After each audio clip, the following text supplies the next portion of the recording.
ষোড়শ পরিচ্ছেদের শেষ অংশ। মণিমল্লিককে দেখাইয়া, এর বাড়িতে সাধুর ছবি নাই, সাধুদের ছবি রাখলে ঈশ্বরের উদ্দীপন হয়। মণিলাল, আছে, নন্দিনীর ঘরে ভক্ত মেমের ছবি আছে, মেম ভজনা প্রেয়ার করছে। আর একখানা ছবি আছে, বিশ্বাস পাহাড় ধরে একজন আছে, নিচে অতল স্পর্শ সমুদ্র, বিশ্বাস ছেড়ে দিলে একেবারে অতল জলে পড়ে যাবে।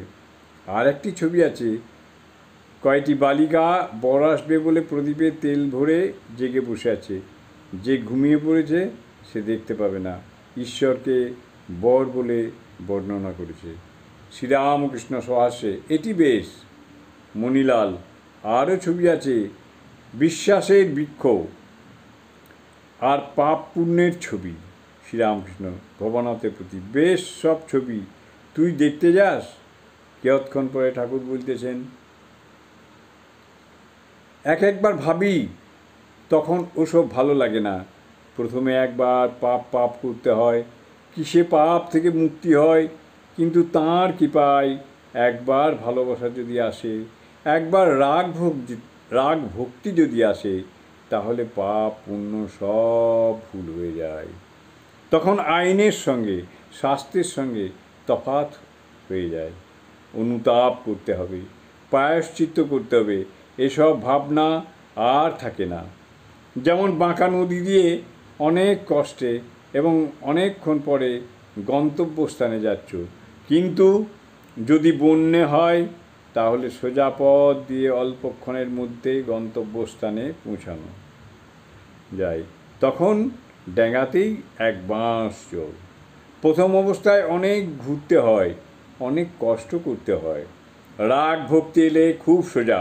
যেমন মাঠের উপর ধান কাটার পর যেদিক দিয়ে যাও, আগে আলের উপর দিয়ে ঘুরে ঘুরে যেতে হতো, এখন যেদিক দিয়ে যাও।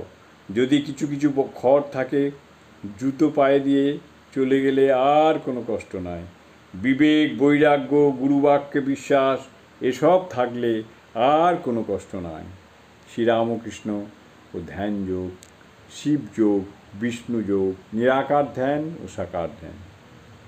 মণিলাল শ্রীরামকৃষ্ণের প্রতি, আচ্ছা, ধ্যানের কী নিয়ম, কোথায় ধ্যান করতে হয়? শ্রীরামকৃষ্ণ, হৃদয় ডঙ্কা পেটা জায়গা, হৃদয়ে ধ্যান করতে পারো, অথবা